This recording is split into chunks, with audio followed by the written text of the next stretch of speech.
What's up, everybody? Today we're going to continue the series of circuit analysis. And if you didn't watch some of the previous videos, I'd recommend watching those first because those are slightly easier than this, and I go into more detail in those. This one I'm just going to kind of rush through and solve it quickly and swiftly. So if you have watched those videos prior, what I would like you to do is to go ahead and copy down this circuit and then see if you can solve this circuit before watching it, and then just check your answers afterwards. So remember, when I say solve this circuit, what I'm asking you to do is to find the voltage across each resistor, the current through each resistor, and the power dissipated by each resistor. So pause the video at this point, see if you can solve this circuit, and then unpause it when you're ready to continue. All right, so step one is to take this complicated looking circuit and simplify it into the simplest possible circuit. And we're going to kind of redraw the circuits as we go until we reach one resistor that we would call the equivalent resistance. So for example, if you look at this 2-4 combination, you can see that those are connected in series. So we can simplify those to be 2 plus 4, or 6 ohms. So I'm going to redraw the circuit so the voltage stays the same, this first resistor stays the same, and then we're going to simplify that 2-4 combination to get 6 ohms, and then the 12 ohm also stays the same. Okay, so slightly simpler, but not the simplest. So we'll continue. So now what I want you to notice is that we have the 6 and the 12 here are combined in parallel with each other. So we'll go ahead and draw this circuit. We'll redraw what we already know and are not fixing. So this is still 8 ohms. And then we're going to fix the 12-6 combination. So remember, for parallel circuits, you do 1 over R equals 1 over 6 plus 1 over 12. So I'll let you go ahead and solve that. I get 4 ohms. Hopefully you got 4 ohms as well. So we're almost done. At least we're almost done simplifying. So at this point, it should be clear that the 4-8 combination is in series with each other. So again, we're just going to add up. We get 12 ohms, and there you go. So if I do ask you for the equivalent resistance of this circuit, you would say it's 12 ohms. Now we're going to start solving for things, and what we're going to do is we're just going to solve for unknown voltages, unknown currents, and just start from the simplest and work our way all the way back to the master circuit. So for example, this simple circuit, we can find the current. That's what's missing here. So we use Ohm's law. Remember, that's V over R. So we're going to get 36 volts over 12 ohms. That gives me 3 amps. So this is 3 amps coming out of the battery.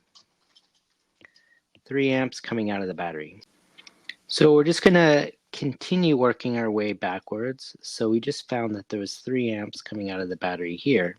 Now this time the unknown is the voltage drop across each of these resistors, the 8 and the 4. Well, if you know the current and you know the resistance, now we can just use Ohm's law, right? V equals I times R. So this is going to be 3 times 8 for this one, which gives me 24 volts across that. This one is going to be 3 times 4, gives me 12 volts across the 4 ohm.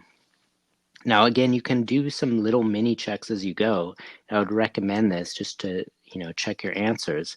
So this is 24 volts, this is 12 volts, and check this out. Those should add up to our total voltage, 36, and they do. All right, let's go place the info we know on the more complicated circuit. So this is 3 amps coming out of the battery. This one we know is 24 volts. We know the voltage across this combination, we just got to be 12 volts. Remember, parallel combinations will always have the same voltage. So that means there's 12 volts across the 6 and 12 volts across the 12. So the missing thing now is the current. So again, we use Ohm's law. This one's easy to do, right? We got 12 over 12, that means 1 amp coming through here. This one we have 12 over 6. That gives us 2 amps coming through here. Again, now you can do a check. Remember, we had 3 amps, and then that splits off. We had 1 amp going this way, 2 amps going that way. It checks out. All right, let's go do the master circuit here. So the 8 ohms we're done with, right? So this means there's 3 amps coming through the 8 ohms. We calculated the voltage of that. That was 24 volts. Okay, and then we found how much current was going through this 2 amps coming through here. Okay, we're missing the voltage. We're going to get those in a second. Actually, you know what? Let's just get it right now. 2 amps coming through there. That's going to be IR, so 2 times 2 equals 4 volts across this. We'll do the same here. 2 amps still. Remember, series combinations have the same current, so 2 amps through there. 2 times 4 gives us 8 amps across this. And then the other branch we actually solved already, right? This was 1 amp, and this was 12 volts. There you go. Now the check you can do for this, the 12 volts, remember this 4 and this 8 here should add up to that total voltage from here to here. And that's 12, right? So that does add up. Remember, parallel combos should have the same voltage. Okay, powers, we can do powers. So the power for the 8, remember that's just I times V. So the power for the 8 is going to be 24 times 8, which is 192.